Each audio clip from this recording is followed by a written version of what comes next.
Eso es lo que habíamos tratado el estudio anterior para los que pudieron estar. Habíamos hablado de que la enseñanza de Cristo es el modelo que debemos seguir. El Señor dejó esa enseñanza para que nosotros nos podamos moldear, porque esta enseñanza viene de la mente de Dios. Y como todos nosotros reconocemos y sabemos que no somos superiores a Dios, sino que estamos aquí para honrarle, y para poder honrarle tenemos que sujetarnos, moldearnos a las características que las enseñanzas de Jesús y sus apóstoles están hasta hoy. El mismo Señor dice, cielo y tierra pasarán, pero mis palabras no pasarán. Y eso tiene un objetivo, y el objetivo es que esas palabras van a ser eternas, porque todos nosotros ocupamos y necesitamos moldearnos a ella para vivir eternamente. Entonces, todo esto que habíamos tratado, habíamos hablado de que el moldearnos a ella, a la palabra de Dios, produce que la iglesia en sí, como tal, el cuerpo, los miembros, todo lo que constituye el orden y la estructura de la iglesia, vaya agarrando forma. Sabemos que hay dos términos principales en cuanto a lo que es la iglesia. Está el término que es la iglesia universal, y se sabe, se conoce bíblicamente que cuando hablamos de iglesia universal, estamos hablando de todos los salvos, Hechos 2:42, Hechos 2:47, ¿verdad? Que dice que el Señor iba añadiendo a la iglesia los que iban siendo salvos. Cuando habla de eso, estamos hablando del cuerpo de Cristo. Estamos hablando de todos los miembros o todas las personas en todo el mundo que se han moldeado a la cabeza, que es Cristo.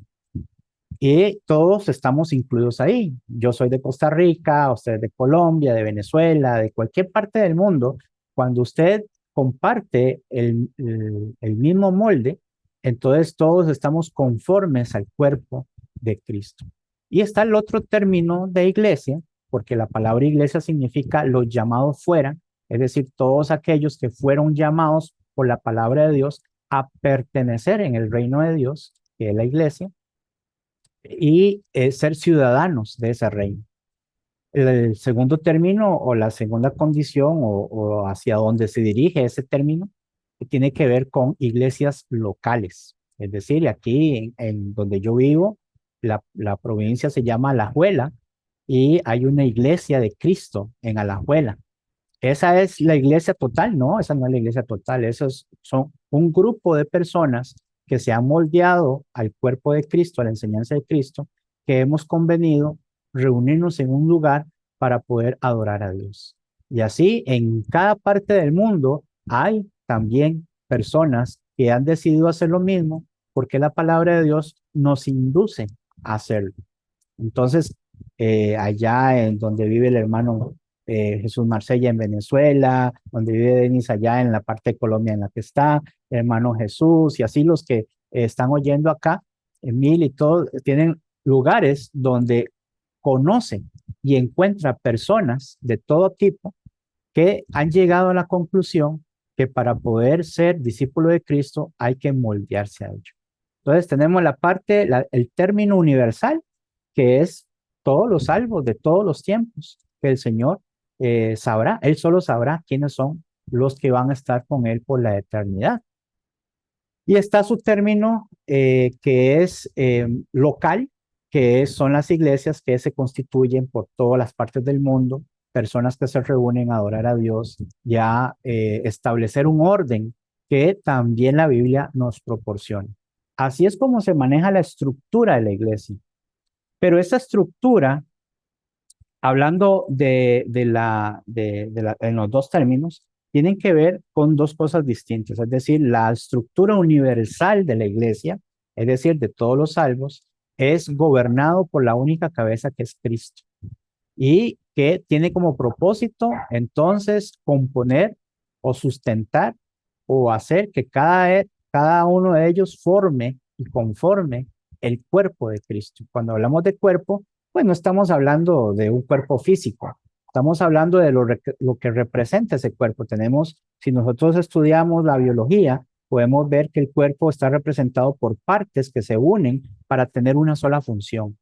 Tenemos el cuerpo, está la cabeza, donde reside los pensamientos, las ideas, tenemos aquí el pecho donde está el corazón y donde late y bombea la sangre, y así un montón de sistemas, unos 11 12 sistemas que hay en el cuerpo, más los órganos, más los huesos, más los nervios, más todo ese tipo de cosas que hacen que funcione como tal, ¿verdad?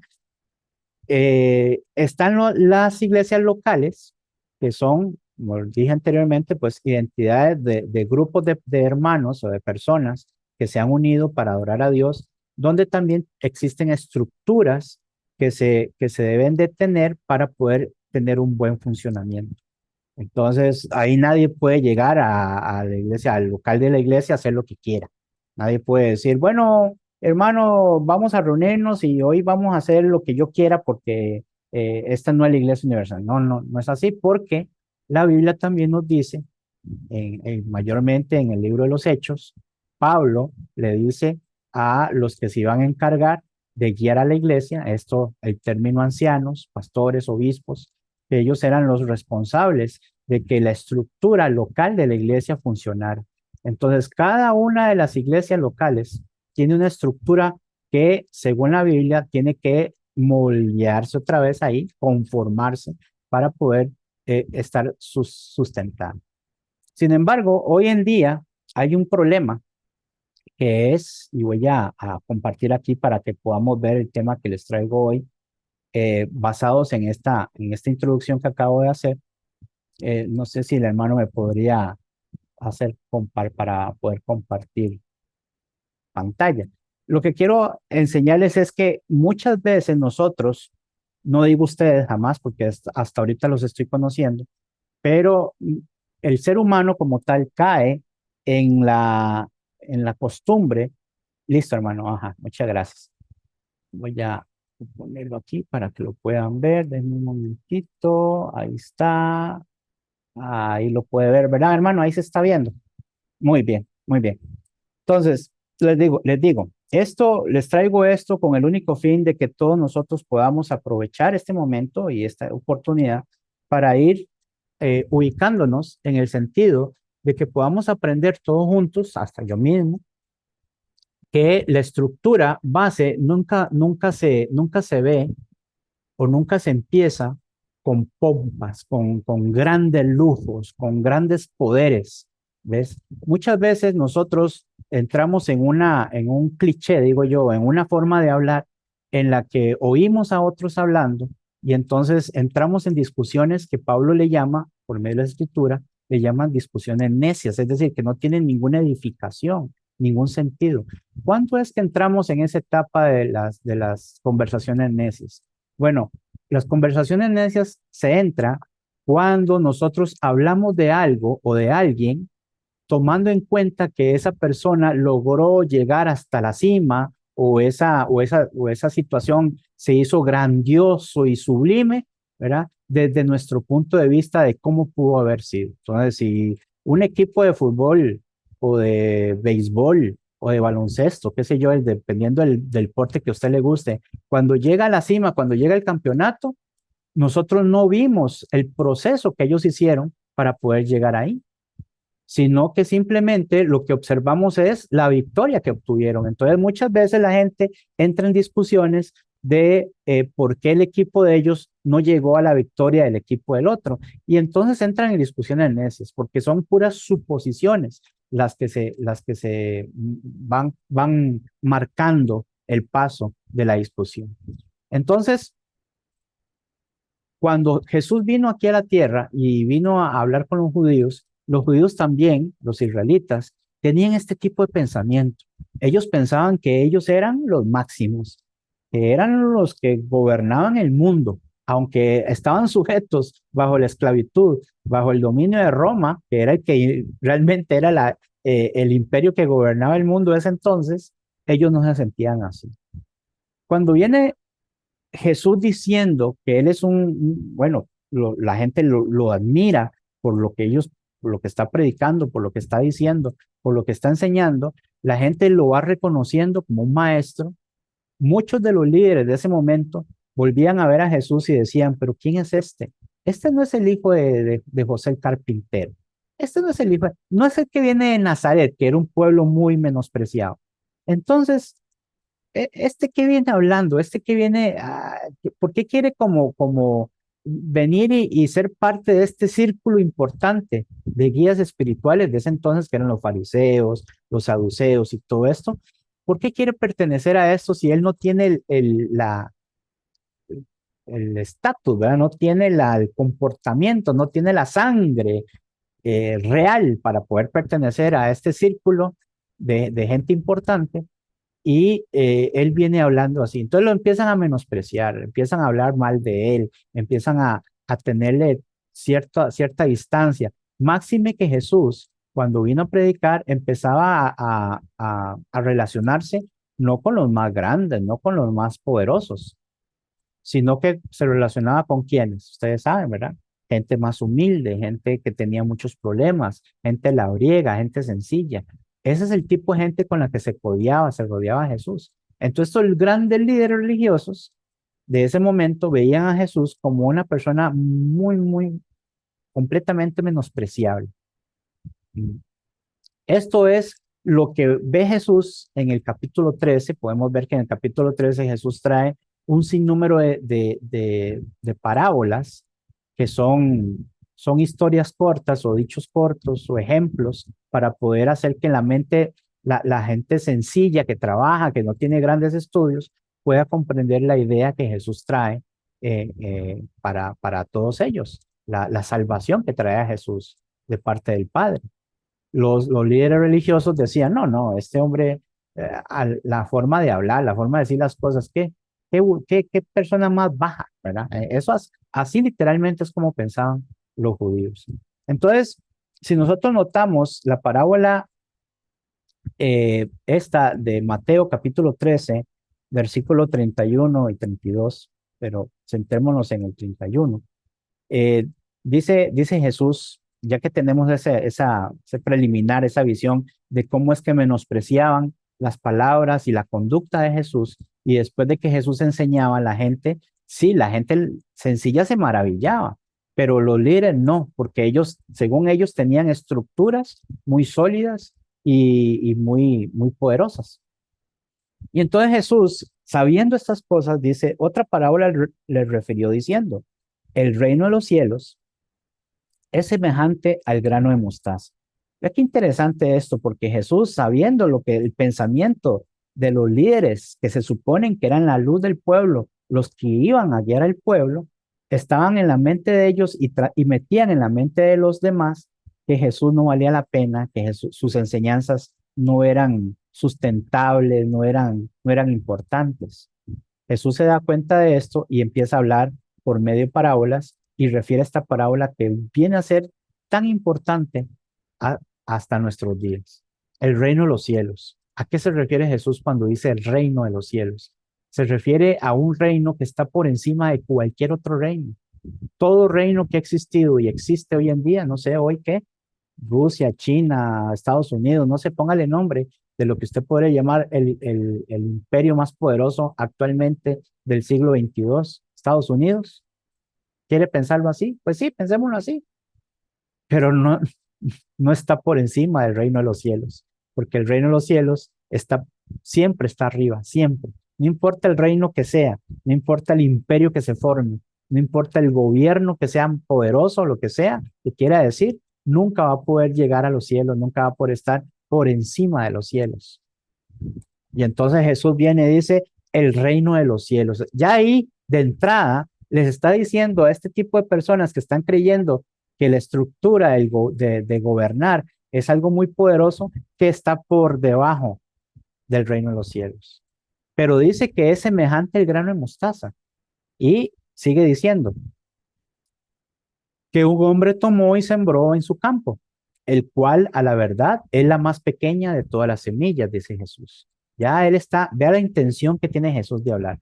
Está hablando de algo que es mucho más poderoso que cualquier reino, pero lo está minimizando hasta este grado, ¿verdad? Le está dando un valor mínimo a este gran reino poderoso. Y dice, pero cuando ha crecido, dice, ahí está ya cambiando ahora el asunto, dice Jesús, es la mayor de las hortalizas y se hace árbol. Ya Jesús aquí toma las dos ideas de este tipo de personas que se creían, como decimos aquí en Costa Rica, la mamá de Tarzán, ¿verdad? Se creían los más grandes, los todopoderosos, ¿verdad?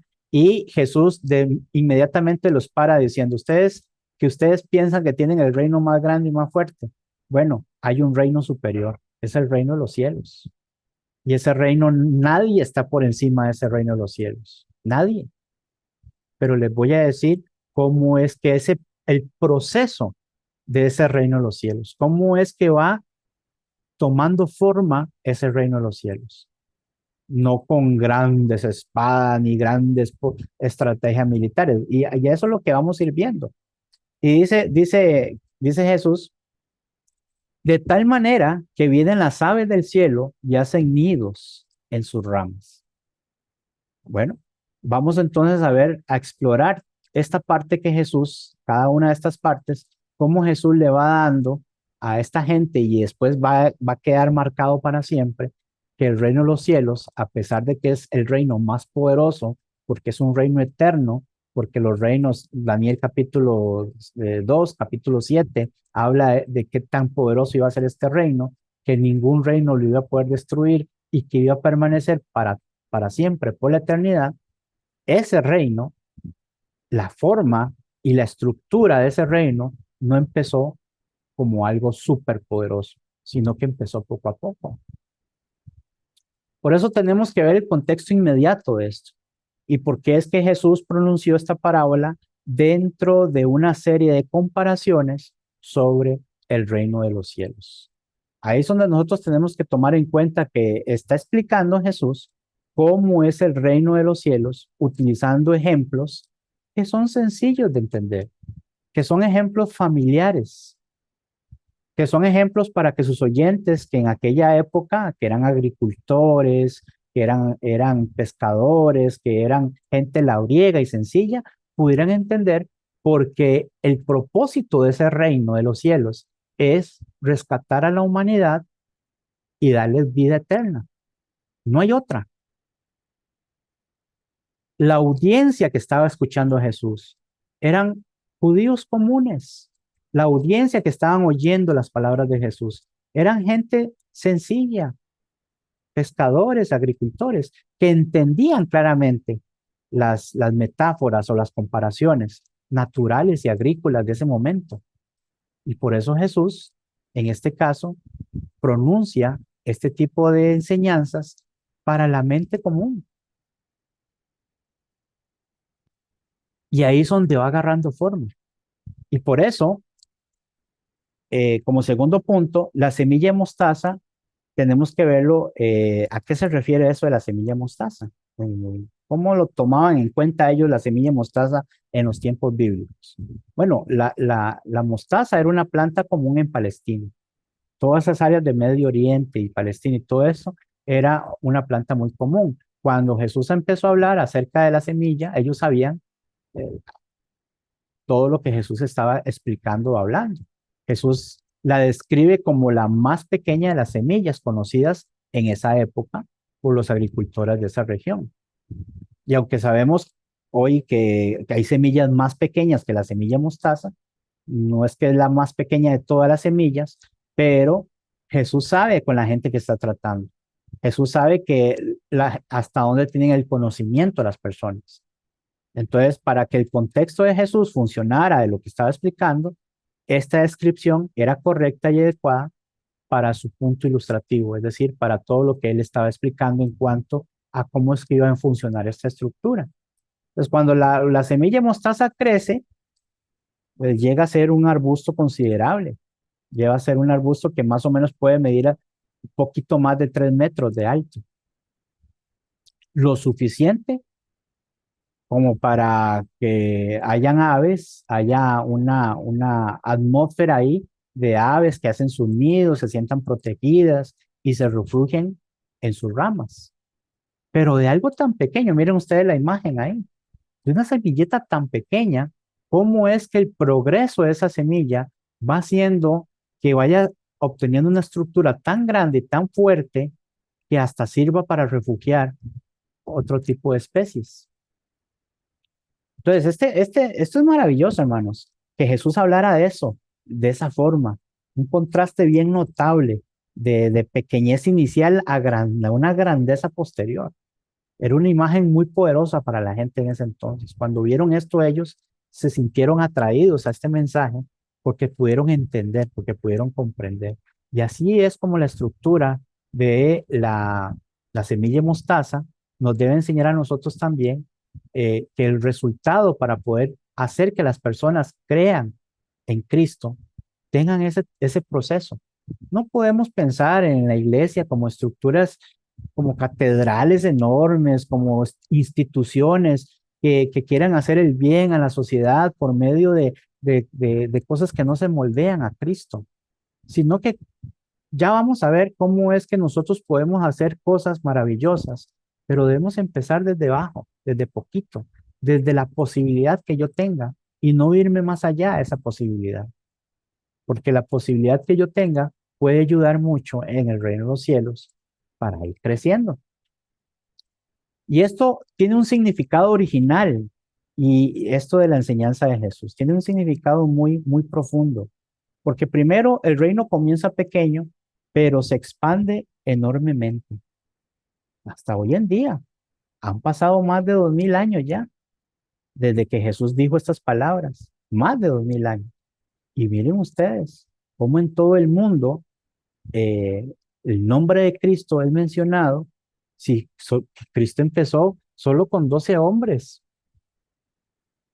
nada más, eso fue todo, no hubo nada grande, no hubo nada espectacular, solo con 12 hombres y Jesús, junto con estos 12 hombres, ¿qué hicieron? Gobernaron el mundo entero por siempre, porque muchos han ido y han venido y listo. ¿Quién se acuerda del imperio griego, por ejemplo? ¿Sabe usted algo del imperio babilónico? Pues por la historia, pero ¿qué queda de ese imperio? Absolutamente nada. Ni, ni Babilonia, ni los medopersas, ni los griegos, ni incluso los romanos.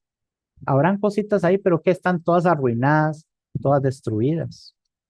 Pero el nombre de Cristo se sigue predicando por todo el mundo con mucho poder, iniciado por un hombre sencillo de Nazaret y 12 hombres que estaban dispuestos a hacer y a moldearse a la enseñanza de Jesús.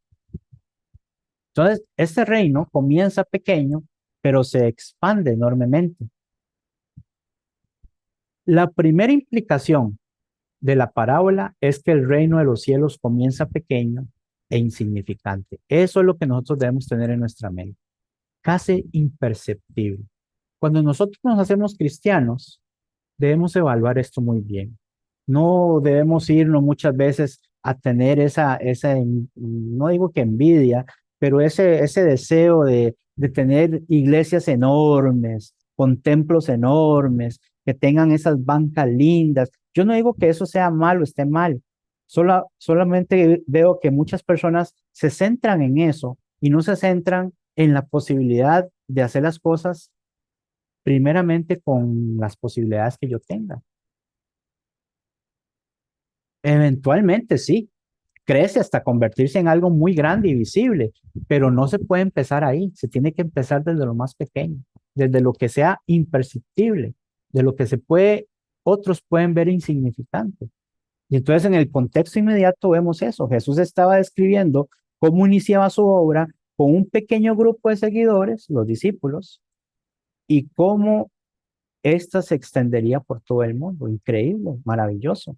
Algo que usted y yo somos el resultado de eso también, pero que tenemos que empezar de la misma forma, con las posibilidades que yo tenga, no yéndonos más allá de nuestras posibilidades, porque nuestras posibilidades son suficientes para que Dios pueda hacer grandes obras.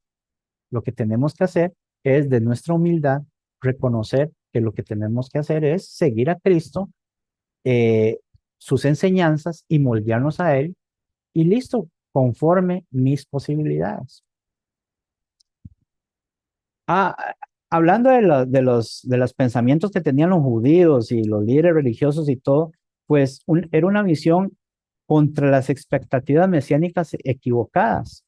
¿Por qué? Porque muchos judíos esperaban un reino mesiánico, o ellos esperaban el reino de los cielos, sí, pero un reino ¿cómo? Un reino grandioso desde el principio. Venía con una fuerza militar y un poder político que iba a arrasar con todo. Ellos esperaban a un David, ellos esperaban a un Salomón que viniera así como un mar impetuoso y cayeran sus olas sobre todo el ejército romano y los aniquilara y los expulsara. Y entre ellos más podían visualizar que este reino iba a ser así de grandioso.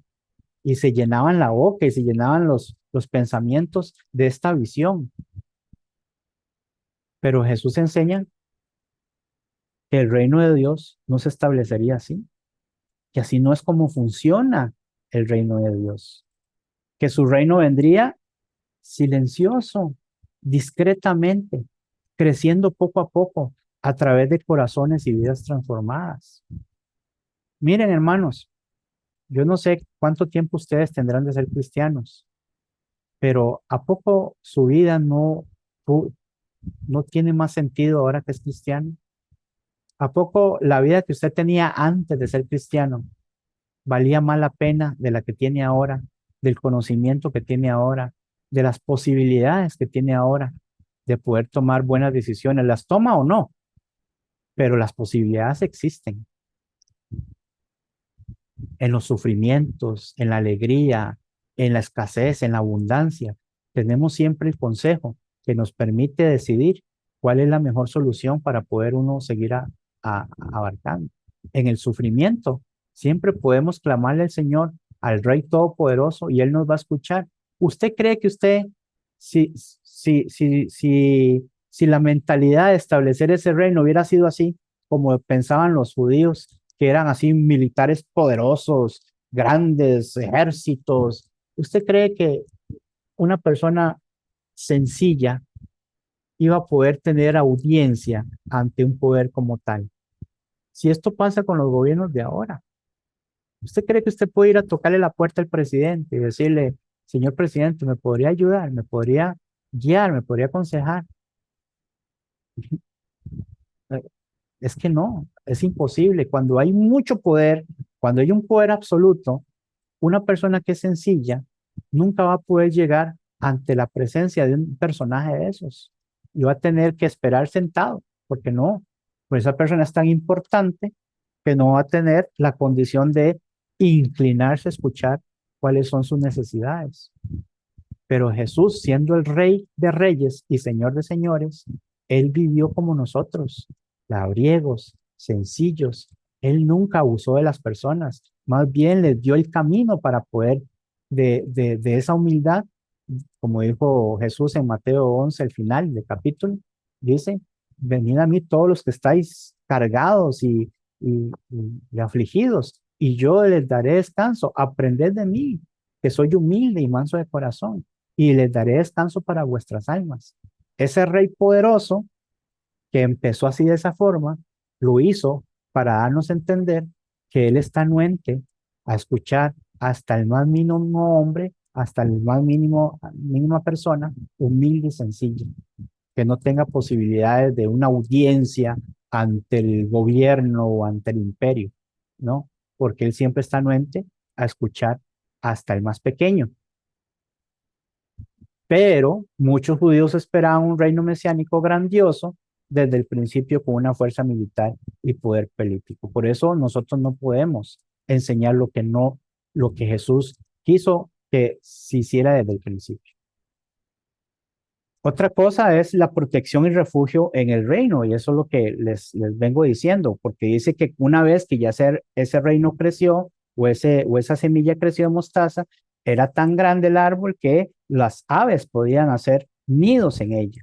Entonces, la imagen de las aves que hacen nido en sus ramas sugiere que el reino de Dios se convertirá en un lugar de refugio y protección para muchas personas. Bueno, ¿para quiénes? Podemos preguntar. Bueno, para usted y para mí. Y honestamente, hermano, le hago esta pregunta. ¿Qué tan importante es su persona ante los ojos de los poderosos. ¿Qué tan importante es usted? Es tan importante que, que puede estar en el círculo, dentro de ese círculo de confianza que tienen ellos.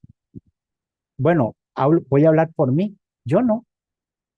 Yo, para poder ver el presidente o para poder ver una figura pública de mucho poder, tengo que estar como otros miles de personas detrás de la cerca para poder tan siquiera ver si lo puedo ver. Eso no me da un refugio a mí. Eso no me considera un refugio para poder estar ahí. Pero Jesús sí dice que esto que empezó poquito a poco y fue creciendo y creciendo y creciendo, puede llegar a tener un refugio, incluso para aquellas eh, que inicialmente no formaban parte directa del pueblo de Israel, porque Israel pensaba que ellos eran los máximos. Entonces, ¿quiénes eran los que estaba hablando Jesús aquí cuando dice que las aves podían hacer sus nidos, venir ahí y hacer sus nidos? Está hablando de los gentiles, de los que no eran judíos.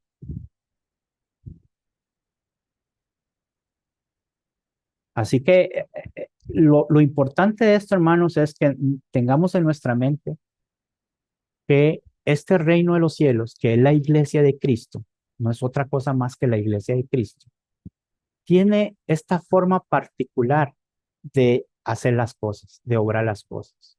No podemos pasar por encima de eso.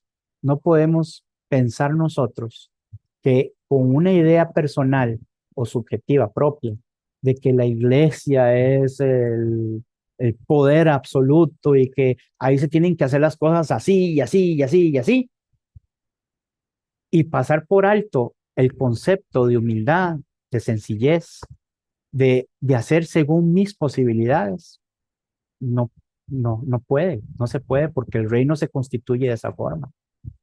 Si usted quiere atraer personas de diferentes clases sociales, tiene que mostrar un reino que no se construyó con bases de lujo y de cosas inalcanzables, sino que empezó desde lo más pequeño, desde lo más insignificante, y que cada persona, por más insignificante que sea, tiene un valor increíble para pertenecer a ese reino y tiene un rey que está dispuesto a inclinarse y a escuchar la necesidad de cada uno de sus ciudadanos.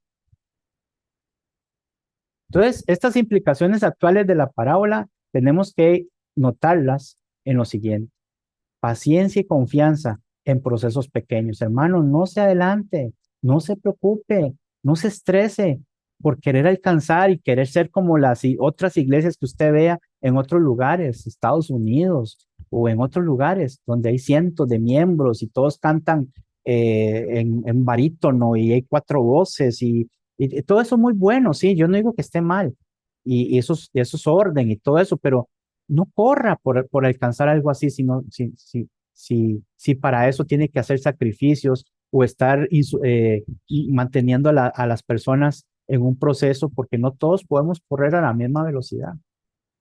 Paciencia y confianza en procesos pequeños, eso es lo que funciona.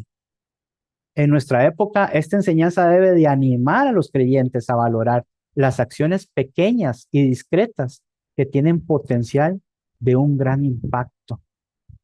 Eso es lo que necesitamos, hermanos, que tengan esta motivación, porque esto nos motiva a no desanimarnos por inicios humildes en ministerios, en las cosas, en los trabajos de la iglesia, en el esfuerzo que hagamos en trabajos de la iglesia espirituales, incluso materiales, ayudando a los más necesitados, pero según mis posibilidades.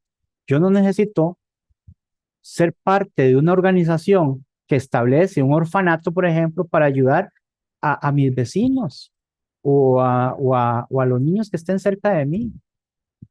Yo puedo hacer eso también. Yo puedo, desde mis posibilidades. Y eso es el reino que va creciendo.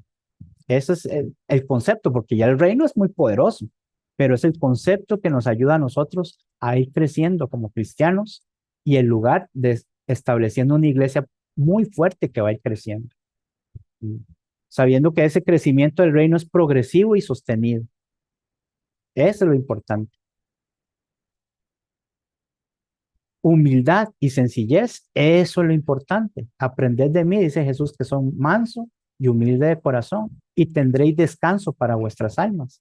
Esa es la fórmula para invitar a otros a que tengan descanso de sus almas. Al igual que en tiempos de Jesús, podemos caer en la tentación de esperar resultados grandiosos e inmediatos.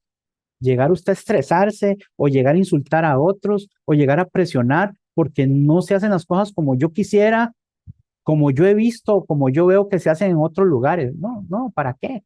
¿Cuál es el resultado de eso? Presionar las cosas no sirven. La parábola nos recuerda que el reino de Dios funciona mediante la humildad y sencillez, no a través de imposiciones o espectáculos. Yo no necesito un equipo de fútbol de la Iglesia de Cristo en Alajuela para atraer a los jóvenes. No necesito eso. Lo que yo necesito es que los jóvenes vean mi actitud hacia ellos, que yo les presto atención, que me preocupan sus vidas, que yo puedo sacar el tiempo para mezclarme con ellos, para no menospreciarlos. Eso es lo que necesitan los jóvenes hoy en día, que los escuchen, que los atiendan, que los guíen, que los dirijan en sus decisiones, no hacer un espectáculo para que ellos se entretengan. Todas estas cosas son importantes.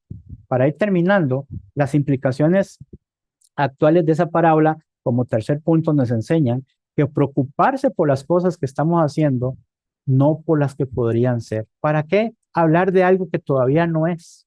¿Para qué pelearse por eso? Son discusiones necias, decía Pablo. ¿Mm? Hoy más que nunca, esta parábola nos exhorta a ofrecer un evangelio que sirva como refugio y descanso para personas de todo tipo de condición social, económica y de estado, pobres, ricos, altos, bajos, gordos, flacos, morenos, blancos, como usted quiera. El reino de Dios está abierto para todo tipo de personas. Y nos recuerda que la iglesia, que es el reino de Dios, como expresión visible de ese reino de los cielos, debe ser un lugar de comodidad y de hospitalidad y de mucho, mucho amor, de ese aprecio por las personas, dándoles el valor que corresponden. Así es como se siembra la semilla, hermanos. ¿Ves? Entonces, aplicaciones prácticas y reflexivas para esto. Finalmente, esta enseñanza de Jesús nos reta a preguntarnos. Hagas esta pregunta, mi hermanito, amado, mi hermanita, hagas esta pregunta. ¿Estoy valorando y cultivando las pequeñas semillas espirituales en mi vida?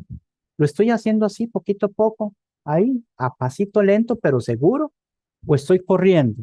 ¿O estoy tratando de imitar otras iglesias o hacer otras cosas como yo veo en otros lugares que ya ellos están muy por encima, muy, muy, muy altos? ¿Para qué? ¿Cuál es el resultado de eso? Va a ser un resultado desastroso. ¿Tengo paciencia para esperar el crecimiento espiritual de otros y el mío propio? Yo estudio, yo me preparo, yo hago esto y aquello, yo tengo mucha energía, pero no todos somos iguales. Habrán unos que gateen, otros que estén ahí sentados, otros que haya que levantarlos. Hay muchos hermanos que no pueden correr como uno quisiera que corrieran. No se puede. Mi comunidad, es decir, donde yo soy miembro de la iglesia, refleja la hospitalidad, el refugio que Jesús describe a esta parábola. ¿Es la iglesia donde usted es miembro así? ¿O es una iglesia cerrada solo para ciertos miembros de cierto círculo importante? Estas preguntas, hermanos, nos deben hacer reflexionar y debemos pensar que empezando de a poquito, pero a paso firme y seguro, podemos alcanzar muchísimo más que pensando en imitar otras iglesias que pues lo habrán alcanzado o no, pero nosotros no podemos seguir un camino que no sea el que Cristo nos marcó. Que el Señor les bendiga, hermanos. Muchísimas gracias por todo.